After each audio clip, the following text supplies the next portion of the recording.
my name is Marilyn, and the memorial that I chose to do this project on is the Hawthorne Memorial Park in Hawthorne, in the LA area. This memorial is quite big and includes lots of amenities. These amenities include a playground, barbecue grills, a formal picnic area, indoor facilities, a wading pool, futsal courts, basketball courts, and is a total of 13.5 acres. The biggest attraction of the memorial seems to be the playground, which always seems to be quite lively, and if not, the ball courts surrounding it are. There's always children playing in either place, and while this might be a minute detail, this seems to be a largely POC area, and perhaps that affects the people and the way that this place is memorialized.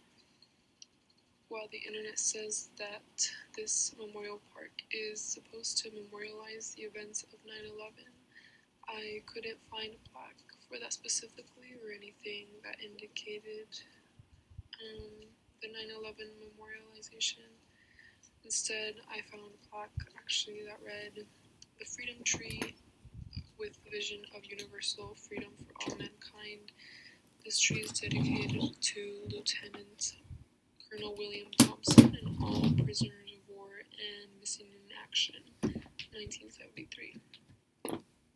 And after doing some research, I discovered that this plaque was placed in 1985, and at the time there was a half-scale model of the Vietnam War in Washington displayed at the Hawthorne Memorial Park for about a week.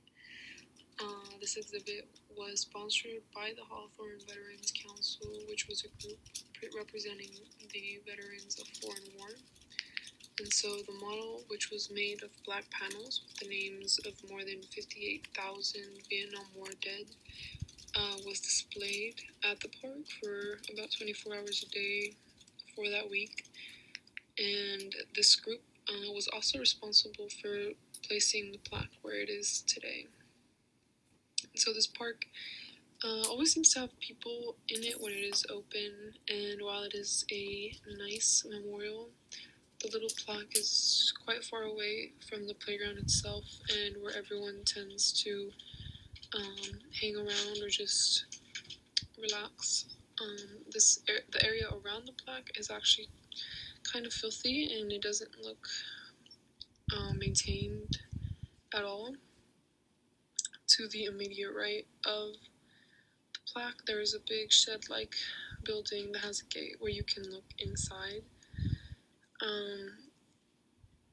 And so it also has a big cement platform in front of it as though it used to be used for something, but it doesn't look like it was used recently, and there's trash everywhere, including inside this building, and it's not quite clear which tree is supposed to be dedicated to the veteran on the plaque, and it also doesn't seem like anyone really is aware that this is a memorial park.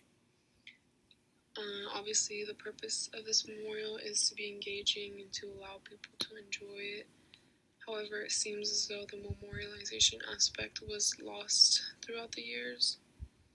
And compared to the other memorials that we've discussed in class, this one seems not less important, but at least it seems as though it was forgotten and as though no one really comes to visit the memorial aspect of the park. And so lastly, my own thoughts are just that this memorial had lots of potential, and while it is nice that people are enjoying it, it is also pretty sad that the plaque and memorialization itself seems to have been discarded. When I found out this was a memorial park, I was excited to visit and see how other people interacted with it, since I live quite close and I've never been. And I also didn't know it was a memorial park until I looked it up. But other than children bringing a sort of light to this memorial, nothing else really seemed to indicate that this was a memorial. And so I would honestly expect there to be a bigger plaque or one that is closer to the amenities perhaps, so that even if there are people who don't know that this park is a memorial park, then they could at least come across the plaque and be engaged somewhat as they're there with their children, maybe, or even, show their children while they're there at the park. But yeah, that's it. Thank you for watching.